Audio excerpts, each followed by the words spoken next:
ఈరోజు క్లాస్లో మీకు అర్థమవడానికి ఈ తరగతిని, ఈ సెషన్ని ఒక 5 భాగాల్లో చెప్తాం మీకు. సింపుల్, మీరు వినండి, ప్రస్తుతానికి వింటే చాలు. మొట్టమొదటి భాగం ఏంటంటే, చూసుకుంటే కనుక ప్రభువైన యేసుక్రీస్తు వారి దగ్గరికి వచ్చినటువంటి ఒక వ్యక్తి ఆయన ఆస్తి పంచి పెట్టమని అడుగుతాడు. అడిగినప్పుడు యేసుక్రీస్తు ప్రభు వారు చెప్పినటువంటి మాట, అదొక భాగం. రెండో భాగం ఏంటంటే, ప్రభువైన యేసుక్రీస్తు వారు అప్పుడున్నటువంటి జనసమూహంతో చెప్తున్నాడు, విస్తారమైనటువంటి ఆస్తి సంపాదించుకున్నటువంటి ఒక మనుషుడు ఉన్నాడు, ఆయన ఎగ్జాంపుల్గా చెప్తూ వచ్చాడు. మూడో భాగం వచ్చేసి, అది చెప్పిన తర్వాత శిష్యులు ఉంటారు కదా ఆయనతో పాటు ఉన్నటువంటి శిష్యుల్ని జ్ఞాపకం చేసుకొని ఆయన ఏం చేస్తున్నాడంటే, నన్ను వెంబడిస్తున్నారు వీళ్ళు, అయ్యో నేను ఈ విధంగా వీళ్ళకి చెప్తే వీళ్ళు డిస్టర్బ్ అయిపోతారని చెప్పి వారి జీవిత యాత్రలో వారిని ఏ విధంగా మోటివేట్ చేయాలో, వారికి ఏది అవసరం ఉందో అని చెప్పి ఆయన కాకులను పువ్వులను ఎగ్జాంపుల్గా చెప్పిండు. అది మూడవది. ఎన్ని చెప్పిన ఇప్పటివరకు? ఎన్ని చెప్పినా? 3 చెప్పిన. మొదటిది ఏంటిది? యేసుక్రీస్తు ప్రభు దగ్గరికి వచ్చినప్పుడు ఒక మనుష్యుడు ఆస్తిని పంచిపెట్టమన్నాడు, మొట్టమొదటిది. అర్థమైందా? ఇది లూకాసు వార్త 12వ అధ్యాయము 13, 14, 15 వచనాలు ఉంటున్నాయి. సరే, రెండోది ఏంటి? బ్రదర్స్ చెప్పండి బ్రో, మీరేం చెప్తలేరు, వెనుకోలు అస్సలు చెప్తలేరు, తలని ఎలకేసుకున్నారు. ఓ సార్, మిమ్మల్ని ముందర కూర్చోబెట్టాలనా? బ్లాక్ షర్ట్ చూడండి, మీ దగ్గర ఫోన్ లేవు కదా, ఫోన్లు ఉంటే చూస్తారని ఫోన్లు తీసుకున్నా నేను. రెండోది ఏంటి? విస్తారమైన ఆస్తి సంపాదించుకునేటువంటి ధనవంతుడు. మూడవది ఏంటి? కాకులను గురించి, పువ్వులను గురించి యేసుక్రీస్తు ప్రభు వారు శిష్యులకు చెప్తూ వచ్చాడు. 4వ విషయం ఏంటంటే, మనకు చెప్పేది ఏంటంటే, విశ్వాసులంగా మనకేం కావాలో చెప్తున్నాడు. అర్థమైందా? విశ్వాసులంగా మనకు ఏం కావాలో, మనం ఏం నేర్చుకోవాలా బీబీఎస్కి వచ్చి, అదే చెప్తున్నాడు. 5వది ఏం చెప్తున్నాడంటే, ఒక స్టోరీ చెప్తున్నాడు. ఆ స్టోరీ ద్వారా మనకు అర్థమయ్యేటట్టు, మనకు ఈజీగా ఉండాలని ఆయన ఎక్స్ప్లెయిన్ చేస్తున్నాడు. ఎన్ని చెప్పిన ఇప్పటివరకు? 5 భాగాలు. 4 లెసన్ అయిపోయింది. 5 ముక్కలే అంతే. మొదటి భాగం ఏంటి? బ్రదర్స్, ఆస్తి పంచిపెట్టమని ఒక వ్యక్తి దేవుని దగ్గరకు, యేసుప్రభు దగ్గరకు వచ్చిండు. రెండో విషయం ఏంటి? సిస్టర్స్ చెప్తారు. బస్ అంతే. మూడోది ఏంటి? కాకులు పూలను ఎగ్జాంపుల్గా చెప్పి మీరేం చింతించొద్దని చెప్పిండు. 4వది ఏంటి? మనకేం కావాలో నేర్పిస్తుండు. 5వది ఏంటి? ఒక స్టోరీ చెప్తున్నాడు. 5 భాగాలు. మీకు క్లియర్ ఉందా? ఇప్పుడు అర్థమవుతుందా? సరే, వెరీ గుడ్. చూసుకుంటే పరిశుద్ధ గ్రంథంలో నుండి ఒక మాట చదువుకుందామా? లూకాసు వార్త 12వ అధ్యాయం.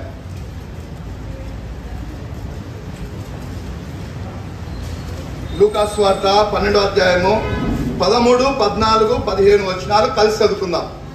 లూకాసు వార్త 12వ అధ్యాయము 13, 14, 15 వచనాలు మనము కలిసి చదువుకుందాం. తీసారా? చదవండి. ఆ జనసమూహంలో ఒకటి బోధకుడా, మిత్రాజితములు నాకు పాలు పంచిపెట్టవాలని నా సోదరులతో చెప్పిన ఆయన పోయి మీ మీద ఈ పనిగా పంచిపెట్టవాలని శ్రీనాథతో చెప్పాను. మరియు ఆయన వారితో మీరు నిజమైన రోగమునకు జాగ్రత్తపడి ఒకని కలిమి విస్తరించుట వాడి జీవమునకు మూలము కాదనేను. రెండవ మాటగా చూసుకుందామా? 33, 34 వచనాలు కలిసి చదువుకుందాం. ఇదే అధ్యాయం. మీకు కలిగిన వాటిని అమ్మి ధర్మము చేయుడి,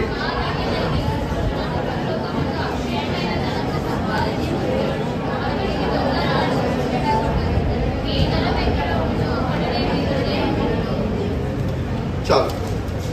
ఈ సారాంశము మొదటి 3 వచనాలు, చివరి 2 వచనాల్లో మొత్తం సారాంశం ఉంది. ఏంటి అంటే, యేసుక్రీస్తు ప్రభు వారు పరలోకమందలి ధనమును గురించి మనకు చెప్పాలని ఇష్టపడుతున్నాడు. ఈ లెసన్ గురించి ఏంటంటే, పరలోకంలో ఉండేటువంటి ధనం గురించి ఇష్టపడాలని ఆయన మనకు చెప్పాలని ఇష్టపడుతున్నాడు. సరే, ఈ యొక్క మొదటి భాగంలో చూసుకుంటే కనుక ఒక వ్యక్తి, అంటే అక్కడ చాలా మంది జనసమూహం ఉన్నారు. ఆ జనసమూహం నిలబడ్డప్పుడు ఒక ఆయన వచ్చిండు, ఒక వ్యక్తి, నాలాంటి ఒక వ్యక్తి, నీలాంటి అంటే మీకు కోపం వస్తుంది కదా, నాలాంటి వ్యక్తి వచ్చి, బోధకుడా ఆ యొక్క ఆస్తిని పంచిపెట్టడానికి, ఆస్తి ఎవరిది? వాళ్ళ తండ్రిది ఆస్తిని పంచిపెట్టడానికి నా సహోదరుని కొంచెం చెప్పు అని రికమెండేషన్ గురించి వచ్చిండు. ఎందుకు రికమెండేషన్ గురించి వచ్చిండో తెలియదు కానీ యేసుక్రీస్తు ప్రభువారు ఏమన్నారంటే, నేను ఆస్తి పంచిపెట్టడానికి నియమించబడ్డానా? మీ మధ్య నేను ఎట్లా ఉంటాను, ఈ విధంగా నేను చేయను అన్నాడు. ఎందుకు యేసుక్రీస్తు ప్రభువారు ఆ మాట చెప్పాడు? వాస్తవాన్ని చూసుకుంటే కనుక ఒక తండ్రి ఆస్తి ఉంటే పిల్లలకు సమానంగా ఇచ్చేటువంటి అవకాశం ఉంటుంది. ఉంటుందా ఉండదా? ఉంటుంది కదా, ఇద్దరు అంగీకారంతో. మరి ఈ వ్యక్తి యేసుక్రీస్తు ప్రభువారి దగ్గరకు వచ్చి ఎందుకు అడుగుతున్నాడు అంటే, హీ వాంట్స్ మోర్, ఆయన ఎక్కువగా ఆశిస్తున్నాడు.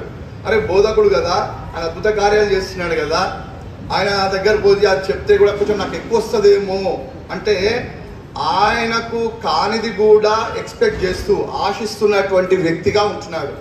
అర్థమవుతుందా? అంటే ఆయనది కాదు, అది ఆయన భాగం ఆయనకు వచ్చేసింది, అయిపోయింది. అయినా సరే ఆయన ఏం చేస్తున్నాడంటే పోయి రికమెండేషన్ గురించి పోతున్నాడు. దాని అర్థం ఏంటి? మన జీవితాల్లో మనం కూడా ఏం చేస్తాము, మనకు ఇష్టం లేని అంటే మనకు ఇష్టమైనది, మనకు సంబంధం లేనిది, ఇతరుల దగ్గర ఉండేటువంటిది, వాటన్నిటిని మనం కూడా ఆశించేటువంటి వారంగా ఉంటాం. ఏదో రకంగా ఆశిస్తాం. ఎవరైనా సరే ఉన్న వాళ్ళల్లో చిన్నప్పుడు మొదలుకొని నేటి వరకు ఎప్పుడైనా దొంగతనం చేశారా? ఎవ్వరు చేయలేపరు, నాకు తెలుసు మీరు లేపరు, అందుకే అడిగిన. నేను చేసిన, మీరు చేసిరు, మీరు వెరీ గుడ్, అంతా మనంత ఒకటే బ్యాచ్, మన అంత ఒకటే బ్యాచ్. ఎవరన్నారు మీరు ఎవరు చేయలేదా? నిజం చెప్పాలి. నాకు తెలుసు చేసినావు, చేసిరు, మీరు చేసి నాకు తెలుసు, ఎవరు ఒక దగ్గర చేసిరు. ఎందుకు చేసిరు దొంగతనము? తెలియకుండా దొంగతనం చేసినాం, తెలియకుండా. ఎందుకు? దాన్ని ఆశించి, అది నాకు కావాలి, ఎట్లయినా నాకు కావాలి. ఏం చేయాలి? దొంగతనం అని చెప్పాలి, అబద్ధం అని చెప్పాలి, లేకపోతే ఇంకోటి ఏదైనా చెప్పాలి, ఏదో రకంగా చేయాలి కదా. ఆ విధంగా చేసి ఏదో రకంగా దాన్ని సంపాదించుకోవాలనేటువంటి ఒక ఆశ ఉంది. ఆశను బట్టి ఏం చేశారు? దొంగతనం చేయొచ్చు, అబద్ధం, ఏదో విధంగా సంపాదించు. అది తప్పు, పాపం అని దేవుడు చెప్తుంటున్నాడు. ఎందుకంటే యేసుక్రీస్తు ప్రభువారు ఆ వ్యక్తి దగ్గరికి వచ్చి, తమ్ముడు చూడమ్మా, ఇంత పెద్ద మనిషి నిలబట్టి ఇక్కడ ఏముంది చేతిలో, గోర్లలో ఏముంది? సరే మీరు ఎవరు అటు చూడొద్దు, నన్నే చూడాలా, 40 నిమిషాలు కనిపిస్తా, తర్వాత కనిపించాను నేను. సరేనా? సరే. చూస్తే కనుక ఆయన యేసుక్రీస్తు ప్రభువారు ఎందుకు ఆ యొక్క వ్యక్తికి ఆ జవాబు ఇచ్చాడు అంటే, యేసయ్యకు హృదయంలో ఉన్నవన్నీ తెలుసు. నీ హృదయంలో ఏముంది, నీ హృదయంలో ఏముంది, నీ హృదయంలో ఏముంది, నువ్వేం ఆలోచించుకుంటున్నావు, నువ్వు ఎట్లా తలస్తున్నావు అన్నీ తెలుసు. ఆ వ్యక్తి వచ్చినాడు కదా, ఆయన యొక్క పరిస్థితి అంతా తెలుసు కాబట్టి హృదయంలో ఉన్నదాన్ని చూస్తూ వచ్చాడు. అంటే ఆ వ్యక్తి తనకు కాని దాన్ని ఆశించేటువంటి వ్యక్తిగా ఉంటున్నాడు. అర్థమవుతుందా? నీకు కాని దాన్ని నువ్వు ఆశిస్తే నువ్వు లోబివి, లోభత్వం ఉన్నట్టు లెక్క. ఒక మాట చూసుకుందాం, నిర్గమకాండము 20వ అధ్యాయము 17వ వచనం. ఒకరు చదవాలా, గట్టిగా చదవాలా. నిర్గమకాండము 20వ అధ్యాయము 17వ వచనం.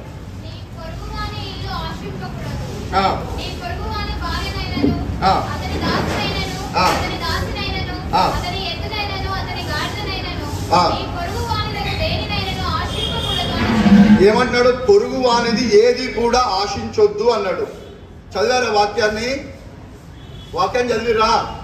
చదవలేదు, నాకు తెలిసి మీరు చదవలేదు. కనీసం చూసారా? చూసారా? అర్థమైందా? పొరుగు వానిది ఏదైనా నువ్వు ఆశిస్తే అదేమవుతుంది? పాపం. ధర్మశాస్త్రం చెప్తుంది, దేవుడు ఇచ్చినటువంటి ఆ యొక్క ధర్మశాస్త్రము 10 ఆజ్ఞల్లో ఇది శ్రేష్టమైనటువంటి మాట. పొరుగువాన్ని నువ్వు ఆశిస్తే, నీకు కానిదాన్ని నువ్వు ఆశిస్తే నువ్వు పాపంలో పడిపోతున్నావు, లోభత్వం నీ దగ్గర ఉంది. సరే, లోకంలో ఉండేటువంటి వారు, పాపంలో ఉండేటువంటి వారు, వారికంటే భయం లేదు, వారు చేస్తారు. మరి క్రైస్తవులంగా మనము కూడా దేవుని ఎరిగినటువంటి వారంగా ఉండి మందిరానికి వచ్చి, సండే స్కూల్ పోయి, చర్చ్కి వచ్చి ఆరాధన చేసి మనం కూడా పొరుగువాన్ని ఆశించేటువంటి వారంగా ఉంటాం. ఉంటామా? ఉంటాం. ఎట్లా ఉంటాము? సపోజ్ చెప్తాను. మీరు ఎవరైనా సరే యూత్ ఉన్నారు కదా, ఏదో పని చేస్తుంటారు. మీకు అప్పగించినటువంటి పని ఒకటి, మీరు ఆశించేటువంటి పని ఒకటి. అది పాపమా కాదా? పాపమేనా? ఏం బ్రదర్? ఇప్పుడు సపోజ్ ఎవరినైనా సరే నేను ఇక్కడ ఉండి ఒక చీపురు తీసుకొచ్చి తుడవండి అంటే ఇష్టపడతారా? ఇష్టపడరు. ఏం చేయాలా? మైకులు పెట్టాలా, అది ఇవ్వాలి ఇది ఇవ్వాలంటే ఇష్టపడతారు. చెప్పని పని చేయడానికి ఆశిస్తారు కదా, అది పాపం అవుతుంది. అదే ప్రభువైన యేసుక్రీస్తు వారు ఆ యొక్క హృదయంలో ఉన్నటువంటి సంగతిని చూసి ఆ వ్యక్తితో చెప్తున్నాడు, నన్ను ఎవరు నియమించలేదు దీని గురించి అని చెప్పి ఆ వ్యక్తిని పంపివేశాడు. ఆ వ్యక్తిని పంపివేసిన తర్వాత అక్కడ చాలా మంది జనం ఉన్నారు. ఆ వ్యక్తి అయితే వెళ్ళిపోయాడు, కానీ ఆ జనంతో చెప్తున్నటువంటి మాట ఇక్కడ రాయబడుతుంది. ఈ యొక్క లూకా సువార్త 12వ అధ్యాయము 16వ వచనం నుండి 21వ వచనం వరకు నేను చెప్తాను. ఒక వ్యక్తి ఉన్నాడు. ఇది రెండో భాగం. మొదటి భాగం అయిపోయింది, రెండో భాగం. లూకా సువార్త 12వ అధ్యాయం 16వ వచనం నుండి 21వ వచనం వరకు అక్కడ విస్తారమైనటువంటి పంట పండించుకున్నటువంటి ఒక ధనవంతుడు ఉన్నాడు. ఎవరున్నారు?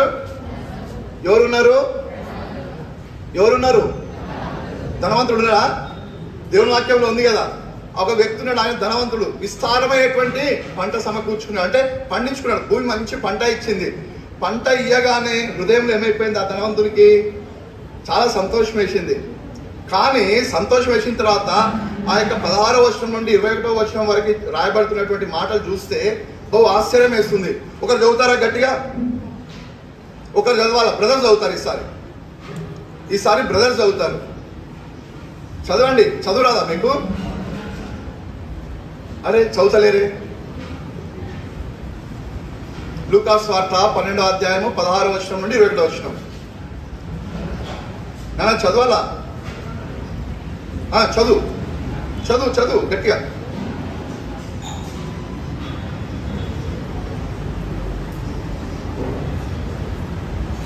మీరు చదివేంత వరకు ఇట్లే ఉంటా, మీ ఇష్టం.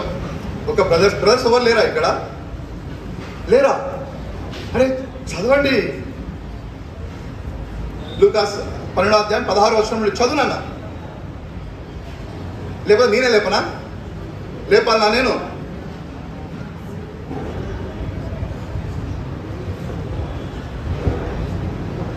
మందిరంలో ఎవరు పని చేస్తున్నారు? వాళ్ళు చదవాలా?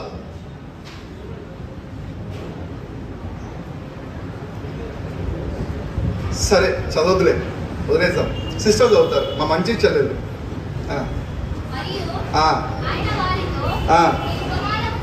ఉపమానం చెప్పాను. ఒక ధనవంతుని భూమి సమృద్ధిగా పండింది. అప్పుడు అతడు పంట సమకూర్చుకోవడానికి స్థలం చాలదు కాబట్టి తనలో తాను తలంచుకున్నాడు ఏం చేయాలను అని చెప్పి.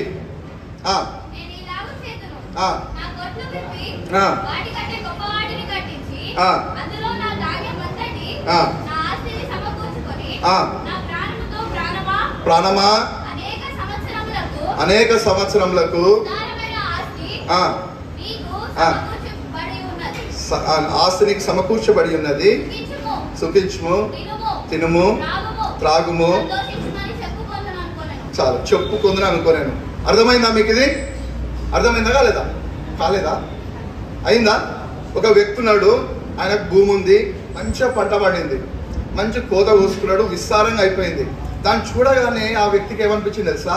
అబ్బా ఎంత బాగా పండింది పంట, నాకు విస్తారమైనటువంటి పంట వచ్చింది కదా, మరి దీన్ని స్టోర్ చేసుకోవాలంటే ఉన్నటువంటి గోదాం సరిపోదు, నాకు కొట్టం సరిపోదు, దాన్ని తీసేసి వేరేది వేసుకుంటా, నా ప్రాణంతో అంట సుఖించు, తిను, త్రాగు, ఎంజాయ్ చేయి, చలో ఐష్ కరో అంటున్నాడు. ఏమంటున్నాడు? ఐష్ కరో అంటున్నాడు. అంటే లెట్స్ ఎంజాయ్ అని చెప్పేసి అంటున్నాడు. నా అర్థం ఏంటి? సృష్టికర్త అయినటువంటి దేవుని జ్ఞాపకం చేసుకోలేదు, కానీ ఆయన ఏం చేస్తున్నాడంటే ఆ పంటను బట్టి ఆయన ఏం చేస్తున్నాడు? అతిశయించేవాడుగా ఉంటున్నాడు. ఆ తర్వాత యేసుక్రీస్తు ప్రభువు వారు చెప్పినటువంటి మాటలు ఉంటున్నాయి. ఏమంటున్నాడు? ఓ వెర్రోడా, నువ్వు ఆలోచిస్తున్నావు కదా, సంతోషిస్తున్నావు కదా, నీ ప్రాణం అడుగుతున్నాను, నీ ప్రాణం పోతే నువ్వు ఎక్కడికి పోతావు? బహుశా నీకు కూడా మంచి భూమి పంట ఉండొచ్చు, విస్తారమైన పంట నీకు పండొచ్చు, లేకపోతే అధికమైనటువంటి ధనము నీకు ఉండొచ్చు, నీకు ఏదైనా ఉండొచ్చు కాక, నువ్వు ఎలాంటి కొరత లేకుండా ఉంటున్నావేమో, నీ మంచి ఉద్యోగం ఉండొచ్చు, మంచి వ్యాపారం ఉండొచ్చు, మంచి తల్లిదండ్రులు ఉండొచ్చు, వాటిని బట్టి నీకు ఎలాంటి కొరత లేదు.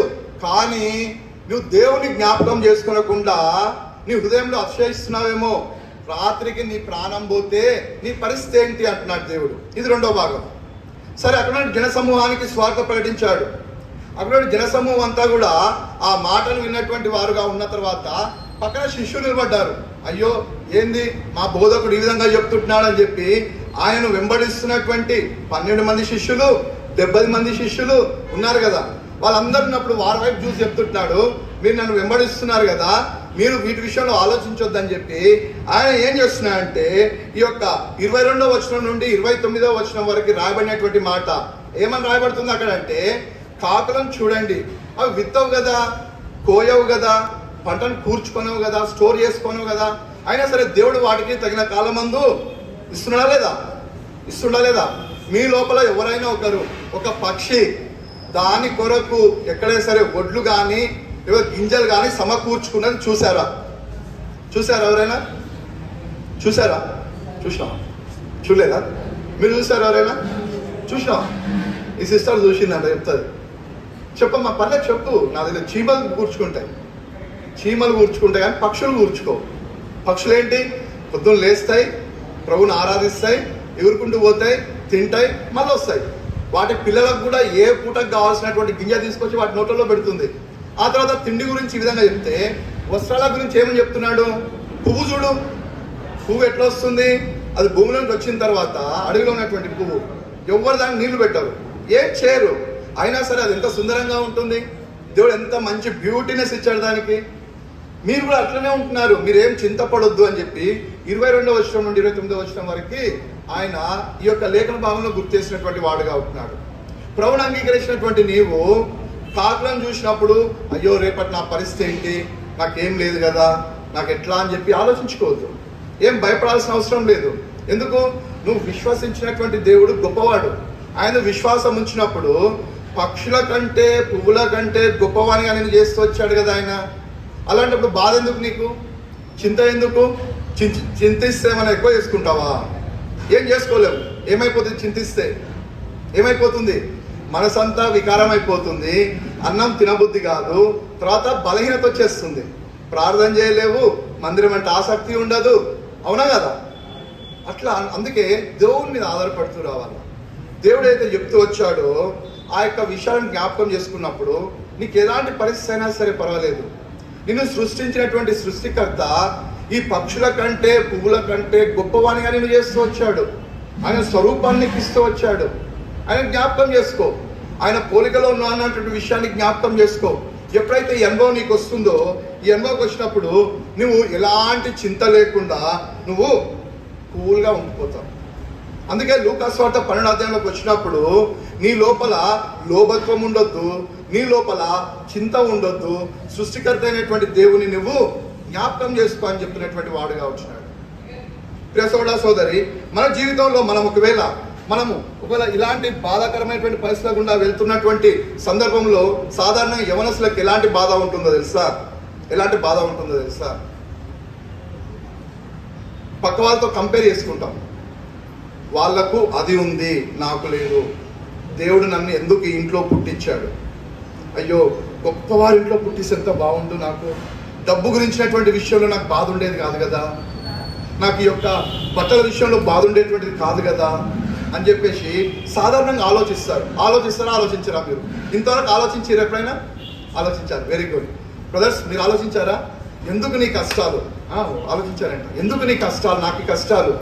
నేను కూడా గొప్ప వాళ్ళు ధనవంతుల ఇంట్లో పుడితే ఎంత బాగుండు, నాకు మంచిగా నేను కూడా బైక్ వేసుకొని తిరుగుతుండే, కార్లలో తిరుగుతుండే, లేకపోతే మంచి మంచి బట్టలు వేసుకుంటుండే అని చెప్పి ఒక రకమైనటువంటి ఆలోచన వస్తుంటుంది.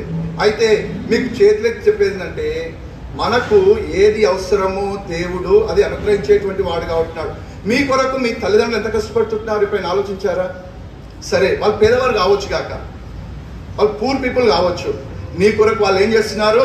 వాళ్ళ కడుపు కట్టుకొని, కాళ్ళు కట్టుకొని, ఎంతో కష్టపడి నేను చదివించడానికి, మీకు బట్టలు కొనియడానికి, మీకు అడిగిందల్లా ఇప్పించడానికి ఏం చేస్తున్నారు? వాళ్ళు చాలా కష్టపడుతుంటున్నారు. అందుకే వారిని బట్టి దేవుని స్తుతించాలా? వారు చూపించినటువంటి ప్రేమను బట్టి మీ తల్లిదండ్రులను మీరు ప్రేమించాలా? చాలా మంది దినాల్లో యవనస్తులు ఏమైపోయిందంటే, తల్లిదండ్రులను ప్రేమించేది తక్కువైపోయింది, లోకాన్ని ప్రేమించేది ఎక్కువైపోయింది. ఎందుకు? ఈ దినాల్లో నేను చూస్తున్నాను, సాధారణంగా ప్రతి ఒక్క యవనస్తుడు కావచ్చు, యవనస్తురాలు కావచ్చు, ప్రతి ఒక్కరు ఒక ఫోన్ అడుగుతున్నారు. ఏం ఫోన్ అడుగుతున్నారు? ఐఫోన్. నాకు ఐఫోన్ కావాలి, కొనిస్తావా, కొనియవా? లేకపోతే నాకు శాంసంగ్ A23, 25, 24 ఏదో ఉంటాయి కదా, అవన్నీ కావాలి నాకు. లేకపోతే నాకు 5G మొబైల్ కావాలి, కొనిస్తావా కొనియవా అని అడుగుతున్నారా లేదా? ఇంట్లో అడగలేదా? బండి కావాలని అడగలేదా? ఓ వెరీ గుడ్, చాలా మంచోళ్ళు మీరు.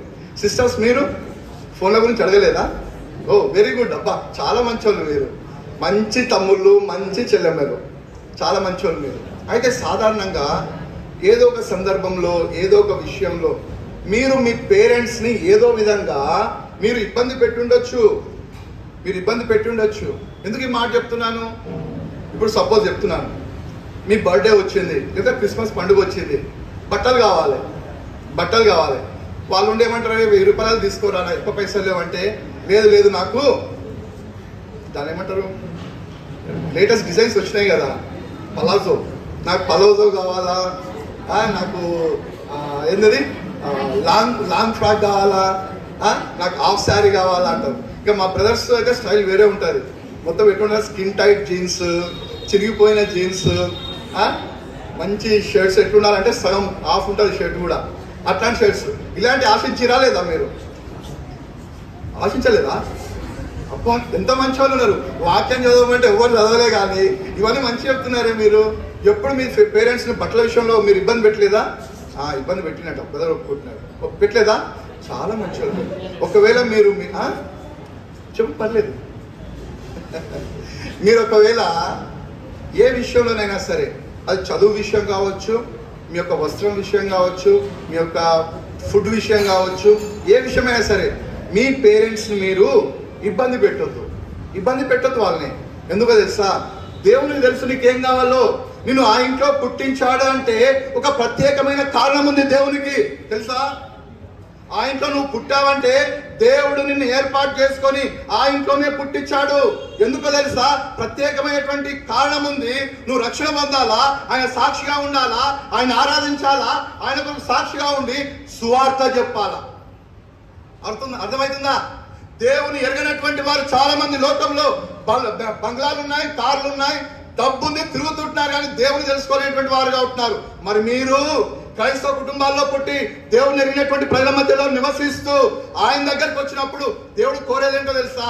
నీ దగ్గర డబ్బు లేకపోవచ్చు, ఇల్లు లేకపోవచ్చు, వస్త్రాలు లేకపోవచ్చు, అన్నం తిండి లేకపోవచ్చు కాక, అయితే అక్కడే ఎందుకు పుట్టించాడో తెలుసా?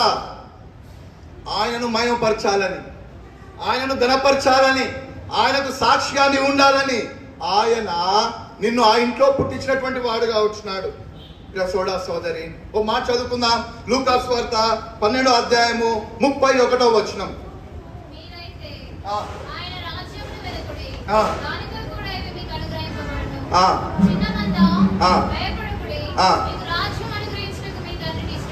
చాలమ్మా, ఇక్కడ చూస్తే ఏమంటున్నాడు? మొట్టమొదటిగా ఆయన రాజ్యాన్ని అనుగ్రహించడానికి దేవునికి ఇష్టమై ఉంది.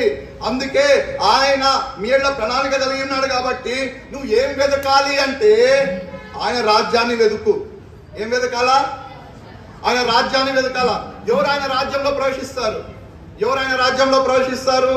ఎవరైతే యేసుక్రీస్తు ప్రభువుని సొంత రక్షకునిగా అంగీకరిస్తారో, ఎవరైతే తమ పాపముల విషయంలో పశ్చాత్తాపంతో ఆయన దగ్గరకు వచ్చి, యేసుక్రీస్తు ప్రభువా నేను పాపిని, నన్ను క్షమించు, నన్ను మీ యొక్క పరిశుద్ధమైనటువంటి శిలరక్తంలో నన్ను కడుగు, పవిత్రపరచయ్యా అంటే ఆయన క్షమిస్తాడు, రక్షణనిస్తాడు. వారికే ఆయన రాజ్యంలో ప్రవేశం ఉంది. మరి నువ్వు రక్షింపబడ్డావా? నువ్వు దేని వెతుకుతున్నావు ఈ లోకంలో? దేన్ని వెతుకుతున్నావు?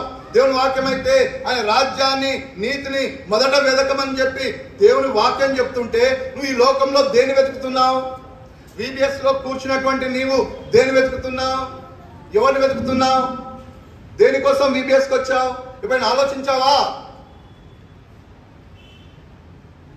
ప్రేమతో దేవుడు గుర్తు చేసినటువంటి మాట ఏంటో తెలుసా? నువ్వు వెతకవలసింది జ్ఞాపకం చేస్తున్నాడు.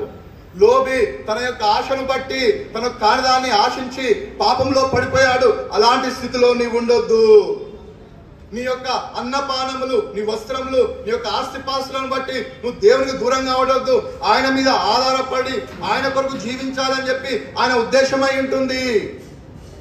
ఆయన కాకులను పూలను జ్ఞాపకం చేస్తున్నాడు. ఎందుకో తెలుసా? ప్రొద్దున లేస్తే నీ కళ్ళ ముందు పక్షులు కనిపిస్తున్నాయి, నీ కళ్ళ ముందు పువ్వులు కనిపిస్తున్నాయి. వాటిని చూస్తూ వచ్చినప్పుడు ఈ దేవుడు ఎంత గొప్పవాడు, వాటి అవసరాలు తీరుస్తున్నాడు కదా, నా అవసరాలు తీర్చడా ఆయన? నాకు సహాయం చేయడా? అంతకంటే గొప్పవాడు కదా, ఆ వాటన్నిటికంటే గొప్పవాణి కదా నేను. ఆయన గొప్పవాడుగా ఉండి నా అక్కర్లు తీరుస్తాడు కదా అని చెప్పి ఆయన మీద ఆధారపడాలని చెప్పి ఆయన ఉద్దేశమై ఉంటుంది. ఆయన ఉద్దేశమై ఉంటుంది. సోడా సోదరి, మన జీవితంలో మనము పరలోకంలో ధనం కూర్చుకోవాలా? ఎట్లా కూర్చుకుంటాం? ఈ లోకంలో ధనం కూర్చుకుంటే, ఈ లోకం యొక్క ధనం గురించి నువ్వు ప్రయాసపడితే నిత్య నరకానికి పోతావు. అదే పరలోకం ఉన్నటువంటి ధనం గురించి అంటే ఆయన రాజ్యాన్ని, నీతిని వెతికి ఆ ధనంను సంపాదించుకుంటే నువ్వు నిత్య మోక్షానికి పోతావు. ఏది కావాలి నీకు? నీ ముందర ఏ బి అని చెప్పి ఆప్షన్స్ పెట్టాడు దేవుడు. పరలోకంలో ఉండేటువంటి ధనం కావాలా, లేకపోతే ఈ లోకంలో ఉండేటువంటి ధనం కావాలా? ఏది కావాలి నీకు? ఏది కావాలా? ఏం కావాలా నీకు? బ్రదర్స్ చెప్పట్లేరు. ఏం కావాలా? లాస్ట్లో ఉండేటువంటి బ్రదర్స్ ఏంది? నరకం కావాలనా? పరలోకంలో ఉండేటువంటి ధనం కావాలనా, లేకపోతే నిత్యమైనటువంటి నరకం కావాలనా? ఏం కావాలి నీకు? పరలోకం. సిస్టర్స్ ఏం కావాలి మీకు? కావాలా? మరి దేన్ని వెతుకుతారు మీరు? దేవుని రాజ్యమును, నీతిని మొదట వెతుకు. అది వెతుకుతూ వచ్చినప్పుడు ఆయన తప్పకుండా సాయం చేసేటువంటి వాడుగా వచ్చినాడు. మీకు ఎగ్జాంపుల్గా అర్థమవడానికి ఒక కథ లాంటిది ఏంటి? కథనే మీకు చెప్పడానికి ప్రయత్నం చేస్తాను. ఏంటి కథ అంటే, దేవుని వాక్యంలో మనం చదువుకున్నటువంటి ఈ యొక్క మాటలు ఉంటున్నాయి కదా, ఈ మాటలను బట్టి చూస్తే కనుక ఇక్కడ ఒక వ్యక్తి ఉంటున్నాడు. ఈ వ్యక్తి పేరు ఏం పేరంటే బాగున్నాడు కదా? బాగున్నాడా? బాగాలేదా? అరే మంచి టై కట్టుకున్నాడు, మంచి టై కట్టుకున్నాడు, మంచి షర్ట్ వేసుకున్నాడు, చాలా బ్యూటిఫుల్ అనిపిస్తున్నాడు. ఆయన పేరు ఏం పేరు తెలుసా? Mister grab. గ్రాబ్ అంటే గుంజుకోవడమే. గ్రాబ్ అంటే వెళ్ళి గుంజుకోవడం, తీసుకోవడం. ఒక గ్రాబ్ ఉన్నాడు. ఈ గ్రాబ్ ఎలాంటి వాడంటే, మనం దేవుని వాక్యంలో చదువుకున్నటువంటి ధనవంతుడు ఉన్నాడు కదా, ఆ ధనవంతుడు లాంటోడు అన్నట్టు. ఈ ధనవంతుడు లాంటోడు అంటే ఎందుకు చెప్తున్నాను ఈ మాట? ఈ ధనవంతుడు లాంటోడు అని అంటే ఆ యొక్క గ్రాబ్ పరిస్థితి ఎట్లా ఉందంటే, ఆయన ఎంతసేపు కూడా ఎట్లా ఉంటున్నాడంటే, ఆయన ఈ లోకం యొక్క ఆశల మీద తన మనస్సును పెట్టుకున్నటువంటి వాడుగా వచ్చినాడు. ఈ లోకం యొక్క మనస్సులు అంటే వీటి మీద, అంటే ఈ లోకంలో ఉండేటువంటి వాటి మీద ఆయన తన మనస్సును పెట్టుకుంటున్నాడు. ఈ లోకంలో ఉండేటువంటిది ఏంటిది? అరే మంచి ఇల్లు ఉండాలి పోయి, నాకు మంచి ఇల్లు ఉంటే చాలు. రెండో వచ్చేసి మంచి బట్టలు ఉంటే చాలు, తింటానికి మంచి ఫుడ్ ఉంటే చాలు, రోటీ కపడా మకాన్, ఈ 3 ఉంటే చాలు అని చెప్పేసి అనుకుంటారు. అట్లా ఈ లోకంలో ఉండేటువంటి ఆ యొక్క మిస్టర్ గ్రాబ్ ఏం చేస్తున్నాడంటే వీటి మీద ఆశపడుతున్నటువంటి వాడుగా ఉంటున్నాడు, వీటిని ఆశిస్తున్న వాడుగా ఉంటున్నాడు, ఈ లోకాన్ని ఆశిస్తుంటున్నాడు. అంటే ఈ లోకంలో ఏముంది అంటే, ఈ లోకంలో ఇదే ఉంది, ఇవి ఉన్నాయి ఈ లోకంలో. దిస్ వరల్డ్, ఈ లోకంలో ఇక్కడ పైన పెడితే క్లారిటీ. ఈ లోకంలో ఏముంది? అక్కడ ఏం కనిపిస్తుంది మీకు? ఒక గ్రాబ్ కనిపిస్తున్నాడు. ఈ లోకానికి సాదృశ్యంగా ఉన్నటువంటి ఒక ఇల్లు కనిపిస్తుంది. కనిపిస్తుందా? కనిపిస్తుంది. తన హృదయం అంతా ఎట్లా ఉందంటే ఈ యొక్క లోకం మీద ఉన్నటువంటి ఆశలతో నింపబడినటువంటి హృదయంగా ఉంటుంది. ఈ లోకంతో నింపబడినటువంటి ఆ యొక్క ఆశలతో నింపబడింది. కానీ ఆ ధనవంతుడిలాగానే ఎంతసేపు కూడా ఈ లోకంలో ఏమున్నాయి, ఏం చూసుకోవాలా, నేను ఏ విధంగా వాటిని సంపాదించుకోవాలా అని చెప్పి ఆయన ఆశిస్తున్నటువంటి వాడుగా ఉన్నాడు. కానీ ఆయన హృదయంలో సంతోషం లేదు. మరి ఏముందంటే ఆయన హృదయంలో ఏముంది? బాధ ఉంది. నిజంగా యేసుక్రీస్తు ప్రభువాన్ని అంగీకరించకుండా లోకం మీద ఆశ పెట్టుకున్నటువంటి ఏ వ్యక్తి అయినా సరే వారి హృదయాల్లో ఏముంటుంది? బాధ ఉంటుంది. వారి హృదయాల్లో సంతోషం ఉండదు. వారి హృదయాల్లో ఎంతసేపు చూసినా సరే వారు ఏమాత్రం కూడా ప్రభునందు ఆనందించేటువంటి వారుగా ఉండరు. సమాధానం వారి లోపల ఉండదు. అంటే వారు భవిష్యత్తులో రానయ్యున్నటువంటి ఈ లోకం విషయంలో ఏమాత్రం కూడా ఆశ లేనటువంటి వారుగా ఉంటున్నారు. మరి నీకేం కావాలా? ఈ లోకంలో ఉండేటువంటివే కావాలా? రానున్నటువంటి లోకం గురించి ఎదురు చూసేటువంటి వ్యక్తిగా నీవు ఉంటున్నావా? అది ఈ ఉదయకాలం నందు ప్రభువైన యేసుక్రీస్తు వారు ప్రశ్న అడుగుతున్నాడు. నిన్నే అడుగుతున్నాడు. నువ్వు వీబీఎస్కి వచ్చినావు అంటే ఆషామాషిగా రాలా. దేవుడిని అడుగుతున్నాడు, ఎన్నిసార్లు వాక్యం చెప్పారు, ఎన్నిసార్లు పెద్దలు మాట్లాడారు, అన్నలు మాట్లాడుతూ వచ్చారు, అయినా సరే నీ హృదయాన్ని ఇంకా నువ్వు దేవునికి ఇవ్వకుండా, రానున్నటువంటి లోకానికి కొరకు సిద్ధపరచకుండా నీ హృదయాన్ని మొత్తం ఈ లోక సంబంధమైనటువంటి వాటికి నీ హృదయాన్ని అప్పగించుకున్నటువంటి వాడిగా ఉంటున్నావు. ఈ లోకంలో ఉండేటువంటి ఈ యొక్క దాని ఏమంటారంటే గొప్ప గొప్ప వ్యక్తిగా నేను ఉండాలా, విస్తారమైన డబ్బు సంపాదించుకోవాలా, ఉన్నతమైన స్థానంలో నేను ఉండాలా అని చెప్పి నువ్వు ఆశిస్తుంటున్నావు. కానీ నీ జీవితంలో అది కాకుండా దేవుడు ఏమంటున్నాడంటే నువ్వు అది కాదు కావాల్సింది, రానున్నటువంటి లోకం కొరకు సిద్ధపడాలని చెప్పి ఆయన గుర్తు చేసిన వాడుగా ఉంటున్నాడు, గుర్తు చేసినటువంటి వాడుగా ఉంటున్నాడు. సరే, మరి ఆయన ఈ విధంగా ఉంటే ఇంకొక వ్యక్తి ఉంటున్నాడు. ఆయన ఎట్లా ఉన్నాడు అంటే ఈ విధంగా ఉంటున్నాడు. ఎట్లా ఉన్నాడు? ఈయన ఇచ్చేవాడుగా ఉన్నాడు. Very good. ఆయన ఇచ్చేటువంటి వాడుగా ఉన్నాడు. ఆయన ఏమో తీసుకుంటున్నాడు, ఈయన ఇచ్చేటువంటి వాడుగా ఉంటున్నాడు. ఈ ఇచ్చేటువంటి వాడుగా ఉన్నటువంటి ఈ వ్యక్తి ఎలాంటి పరిస్థితిలో ఉంటున్నాడో తెలుసా? ఆయన పరలోకం కొరకు సిద్ధపరుస్తున్నటువంటి వ్యక్తిగా అనిపిస్తున్నాడు. ఆయన ఇచ్చేటువంటి వ్యక్తి ఏం చేస్తున్నాడంటే తాను తన యొక్క ఆయన పరలోకం కొరకు సిద్ధపరచుకునేటువంటి ధనాన్ని సమకూర్చుకుంటున్నాడు. ఈ వ్యక్తి అయితే, ఇక్కడ చూస్తున్నటువంటి వ్యక్తి అయితే ఈ లోకంలో ఉన్నటువంటి వాటిని సమకూర్చుకున్నటువంటి వాడుగా ఉంటున్నాడు. ఇక్కడ ఉన్నటువంటి వ్యక్తి అయితే పరలోకంలో ఉండేటువంటి ధనము సంపాదించుకోవాలంటే ఆయన సంపాదించుకోవట్లేడు, తీసుకోవట్లేడు, కానీ ఇచ్చేటువంటి వ్యక్తిగా ఉంటున్నాడు. ఎందుకు? ఆ వ్యక్తి యొక్క స్వభావం ఎట్లా ఉంటుంది? ఆయన యొక్క స్వభావము విశ్వాసం మీద ఉంటుంది. ఆయన ఎలాంటి వాడుగా ఉంటున్నాడు? విశ్వాసం కలిగినటువంటి వాడుగా ఉంటున్నాడు. అంటే ఆయన విశ్వాసం ఎవరి మీద ఉంచాడు? దేవుని మీద ఉంచాడు. మొదటి వ్యక్తి అయితే ఆయన లోకం మీద విశ్వాసం ఉంచి అన్ని సమకూర్చుకుంటున్నాడు. కానీ ఈ వ్యక్తి ఏం చేస్తున్నాడంటే దేవుని మీద విశ్వాసం ఉంచి ఆయన పరలోకంలో ఉండేటువంటి ధనాన్ని సమకూర్చుకోవడానికి ఆయన ఆశిస్తున్నాడు. అయితే మొదటి వ్యక్తి యొక్క జీవితం ఎట్లా ఉంటుంది చూస్తే, ఈయన ధనాన్ని సమకూర్చుకుంటున్నాడు, కానీ ఈ ధనం అంతా ఏమైపోతుందో తెలుసా? ఈ యొక్క దొంగలు, పురుగులు ఇవన్నీ కూడా ఆ యొక్క ధనాన్ని తిరిగేసేస్తాయి. ఈ లోకంలో డబ్బు సంపాదించుకుంటావు కదా, డబ్బుని గురించి ఒక సామెత ఉంది, తెలుసా మీకు? తెలుసా? పైసా హాత్ కా మైలా. ఏముంది? పైసా హాత్ కా మైలా అంటే డబ్బు చేతులకు మురికి అనేటువంటి అర్థం అన్నట్టు. డబ్బు అనేది చేతులకు మురికి అంటిస్తుందంట, అందుకే పైసా హాత్ కా మైలా అంటారు. అప్పుడైనా సరే ఈ లోకంలో ఉండేటువంటి ధనం గురించి పరిగెడుతూ పరిగెడుతూ పరిగెడుతూ వస్తే ఒక దినాన ఈ పురుగులు తినివేస్తాయి, ఒక దినాన దొంగలు ఎత్తుకుపోయేటువంటి వారుగా ఉంటారు. నువ్వు ధనాన్ని సమకూర్చుకుంటే నష్టపోతుంది. కానీ ఇక్కడ చూస్తే ఈ యొక్క వ్యక్తి చూస్తే ఆయన ఇచ్చేటువంటి వాడుగా ఉండి ఆయన ఏం చేస్తున్నాడు? దేవుని మీద నమ్మకంగా ఉంటూ వచ్చాడు. దాని అర్థం ఏంటి? ఎవరు కొరకు ఇస్తున్నాడు? మరి సంఘంలో పరిచర్య కొరకు ఇచ్చేటువంటి వాడుగా ఉన్నాడు, సువార్త ప్రకటించడానికి ఇచ్చేటువంటి వాడుగా ఉంటున్నాడు, పేదవారికి సహాయం చేసేటువంటి వాడుగా ఉంటున్నాడు. ఆయన ఈ విధంగా ఉండి పరలోకంలో ఉన్నటువంటి ఆ యొక్క ధనాన్ని కూర్చుకున్నటువంటి వ్యక్తిగా ఉంటున్నాడు. ఇప్పుడు మీ ముందు ఒక ప్రశ్న వేస్తాను నేను. ఏంటి ఆ ప్రశ్న అంటే, చూస్తే ఈ లోకంలో ఉండేవి ఇవి ఉన్నాయి, రానున్న లోకంలో మనకు నిత్యత్వం ఉంటుంది. నీకేం కావాలా? ఈ లోకంలో ఉండేటువంటి మిస్టర్ గ్రాబ్ లాగా ఉంటావా, లేకపోతే మిస్టర్ గివ్ లాగా ఉంటావా? ఎట్లా ఉంటావు నువ్వు? Mister give. Very good. Mister give లాగా ఉంటారా మీరు? మిస్టర్ గివ్ లాగా ఉండాలంటే మొట్టమొదటి నీకు కావాల్సింది ఏంటో తెలుసా?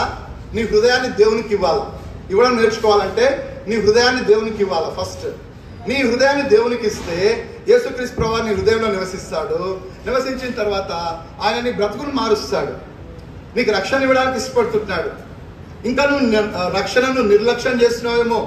నేను ఇప్పుడే ఇంటర్మీడియట్ అయిపోయింది, ఇప్పుడే ఇంకా నేను కొంచెం యంగ్గా ఉన్నాను, కొంచెం ఎంజాయ్ చేయాలి లైఫ్ని అని చెప్పి ఈ లోకంలో ఉండేటువంటి సంపాదించుకోవాలా, ఎంజాయ్ చేయాలా, నేను భవిష్యత్తులో గొప్పవాణి కావాలని మనసు పెట్టి దేవుని నిర్లక్ష్యం చేస్తే నిత్య నరకానికి పోతాం. మరి నీకేం కావాలా?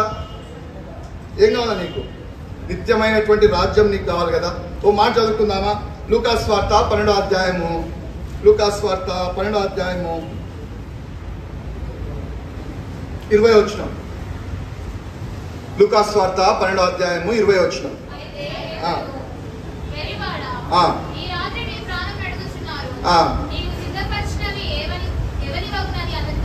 వెర్రివాడా అని నేను అడుగుతున్నాడు దేవుడు. వెర్రామే అని చెప్పి నేను అడుగుతున్నాడు దేవుడు. నువ్వు అన్ని సిద్ధపరచుకున్నావు, మరి ఒక దినం ఏమైపోతాయి అవన్నీ అని చెప్పి అడుగుతున్నాడు. ఏం కావాలా? నిత్యమైనటువంటి వాటిలో నువ్వు ఉండాలంటే వెర్రివాన్లాగా నువ్వు ప్రవర్తించకు, జ్ఞానం కలిగినటువంటి వ్యక్తిగా ప్రవర్తించు. ఆయన దగ్గరకు వస్తే ఆయన నానికి సాయం చేస్తాడు. ఒక మాట చదువుకుందామా? మత్తయి సువార్త 19వ అధ్యాయం 21వ వచనం. మత్తయి సువార్త 19వ అధ్యాయము 21వ వచనం.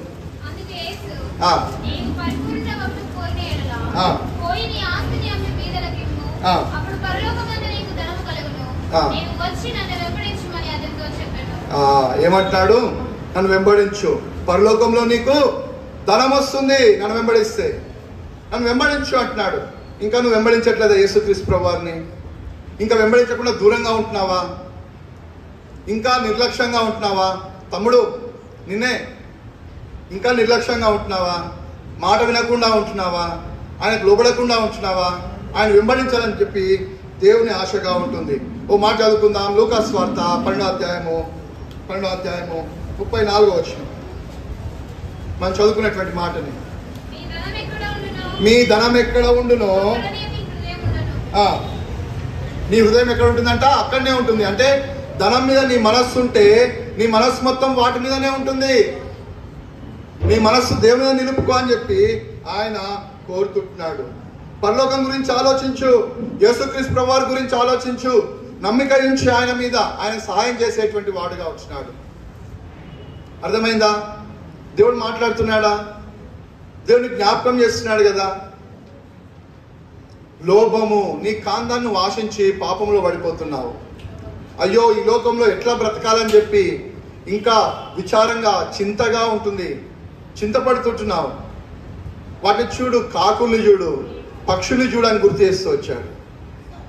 ఆయన అంటున్నాడు, నీకు కావాల్సింది ఏంటంటే పరలోకం నీకు కావాలా? దాని కొరకే నేను లోకానికి వచ్చాను, నీ కొరకు ప్రాణం పెట్టాను. నిన్ను నీ తల్లిదండ్రులు, స్నేహితులు, బంధువులు ఎవ్వరు ప్రేమించినంతగా నేను ప్రేమించాను అంటున్నాడు. సోడా సోదరి, చూసావా? మిస్టర్ గ్రాబ్ అయితే లోకాన్ని సంపాదించుకున్నాడు. తన హృదయం అంతా కూడా ఎప్పుడు కూడా సంతోషంతో ఉండాలని ఆశిస్తూ ఉన్నాడు. ఆ విధంగా ఉన్నప్పుడు ఒక దినం వచ్చింది. ఆ దినమందు పురుగులు పాడు చేస్తూ వచ్చారు, దొంగలు ఎత్తుకపోతూ వచ్చారు. అయితే ఏమైపోయింది? హృదయం అంతా విచారంతో నిండిపోయింది.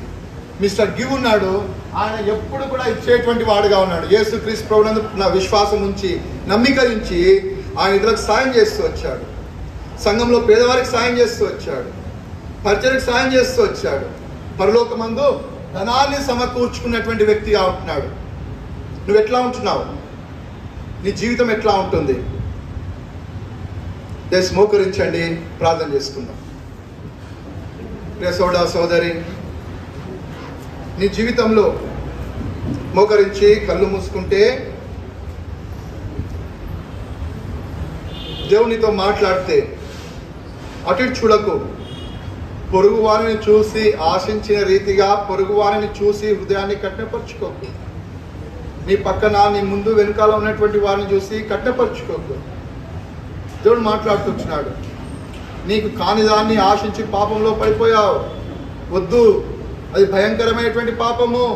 ఆ పాపం నరకానికి ఈడ్చుకెళ్తుంది నిన్ను. దాని నుంచి బయటికి రా అని చెప్తున్నాడు. నీ జీవితంలో నీకేది అవసరమో దేవునికి తెలుసు. నీకు అవసరమైనంత కూడా ప్రభువుకి తెలుసు. అందుకే ఆయన గుర్తు చేసినటువంటి మాట ఏంటో తెలుసా? బిడ్డ, కాకుల్ని చూడు, ఆ యొక్క పువ్వుల్ని చూడు అంటున్నాడు. నీకేం కావాలో నాకు తెలుసు కదా, అందుకే పరలోకం ఇచ్చాను అంటున్నాడు. తెలిసి మోకరించి మీరు ప్రార్థనలో ఉండండి, కన్ను మూసుకోవాలా, ఎవ్వరు చూడొద్దు. దేవునితో మాట్లాడుతుంటున్నాడా? దేవునితో మాట్లాడుతుంటున్నాడా? ఎట్లా ఉంది నీ జీవితం? ఇంకా నువ్వు దేవుని దూరంగా ఉన్నావు, తెలుసు దేవునికి. అందుకే ఈ యొక్క పాఠాన్ని నీ యొద్దకు తీసుకొచ్చాడు.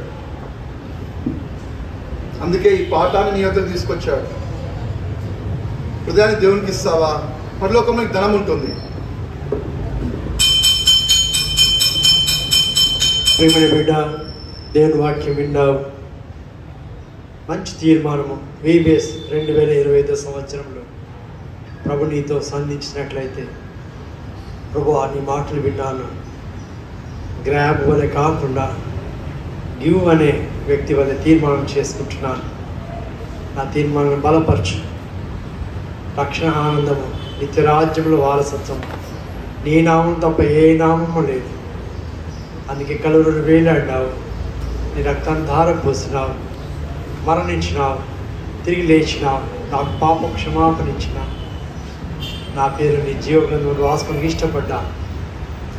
నా పేరు నీ జీవగ్రంథంలో రాసుకోవడమే కాకుండా నన్ను బిడ్డగా అంగీకరించు ప్రభువా అని ఎవరైతే వాక్యానుసారంగా ఈ పాఠం ద్వారా తీర్మానం చేసుకున్నారో అటువారు మాత్రమే ప్రభుతో మంచి సంబంధం కలిగి ఉండాలని ప్రభు నా తీర్మానం బలపరచని అడుగుతున్నారు. అటువంటి వారు మాత్రమే, ఎవరిటట్టు చూడొద్దు, ప్రభు సంధించిన వ్యక్తులు మాత్రమే కుడి హస్తం పైకెత్తి చూపిస్తే మీ కొరకు మేము ప్రార్థన చేస్తాం. ఎవరు చూడట్లేదు, దేవుడు మాత్రమే చూస్తున్నాడు. హృదయపూర్తిగా నీ తీర్మానమును ప్రభు సన్నిధిలో ఒప్పుకున్నట్లయితే ఆయన నీ చేయి పట్టుకుంటాడు, నిన్ను ఆశీర్వదిస్తాడు, అనేక తరాలకు మాదిరికరంగా ఉంచుతాడు. కుటుంబంలో, కాలేజీలో, ఉద్యోగంలో అన్ని వేళ నీకు సహాయకారిగా ఉండి మంచి సాక్షిగా నిలుపుతాడు. తీర్మానం చేసుకున్నావా? యేసు ప్రభువా, నా హృదయానికి నా తీర్మానం బలపరచండి. నా హృదయానికి రావడం కాకుండా నా పేరు నీ జీవ గ్రంథమందు రాసుకొను. నన్ను పావనపరిచి శుద్ధీకరించి సొత్తుగా చేసుకో. యేసునామమున అడుగుతున్నాను తండ్రి అని చెప్పిన వ్యక్తి ఎవరైనా సరే హృదయపూర్తిగా నీ తీర్మానము చేతి చూపిస్తే ప్రార్థన చేస్తాం. యంగ్ బాయ్, యంగ్ గర్ల్స్, ప్రియ బిడ్డ, సహోదరి, ప్రభు నీ తీర్మానం బలపరచును కాక. ఇంకెవరైనా సహోదరుడా నీ తీర్మానం బలపరచును కాక. సహోదరుడా ప్రభు నీ తీర్మానం బలపరచును కాక. యవన ప్రాయంలో ఉన్నావు, ప్రభు నీ తీర్మానాన్ని బలపరచును కాక. సహోదరుడా, ఇంకెవరైనా సహోదరి నీ తీర్మానంలో ప్రభు బలపరిచి నీ చేయి పట్టుకొను కాక. సహోదరి, ప్రభు నీ తీర్మానం బలపరచును కాక. సహోదరుడా, యవనస్తుడా, ప్రభు నీ తీర్మానం బలపరచును కాక. చిన్న బాయ్, చిన్నాడు చేతి తీర్మానం చేసినాడు, ప్రభువా ఆ తీర్మానం బలపరచండి. సహోదరుడు నీ తీర్మానం ప్రభు బలపరచును కాక. ఇంకెవరైనా హృదయపూర్తిగా సహోదరి, ప్రభు నీ తీర్మానం బలపరచును గాక. ఇట్టి తీర్మానము స్థిరపరచబడును గాక. గర్జింకొండ ప్రార్థనా మందిరంలో VBSలో మీరు చేసుకున్న తీర్మానాన్ని శత్రువు దొంగిలించకుండా భద్రపరిచినట్లు చేతిని వర్ధించండి. మీ గ్రూప్ టీచర్స్కి మీ పేరు ఇవ్వండి, రాసుకునండి. మేము మీ కొరకు ప్రార్థన చేస్తాం. పనులకు ముందున ప్రియ తండ్రి, నీ దాసుని నిలవబెట్టుకొని, ఓ ప్రభువా 5వ పాఠంలో ఎంత చక్కగా మీరు వివరిస్తున్నారో. చిన్న బిడ్డలు యవన ప్రాయంలో ఉన్నారు, వారి హృదయంలో ప్రభు అన్వయించుకుంటూ చక్కని తీర్మానం చేసుకున్నారు. స్థిరపరచండి. అపవాది దొంగలించుట కృప చూపించండి. ఓ ప్రభా, వచ్చు తరానికి మాదిరికరంగా ఉన్నట్టు కృప చూపించండి.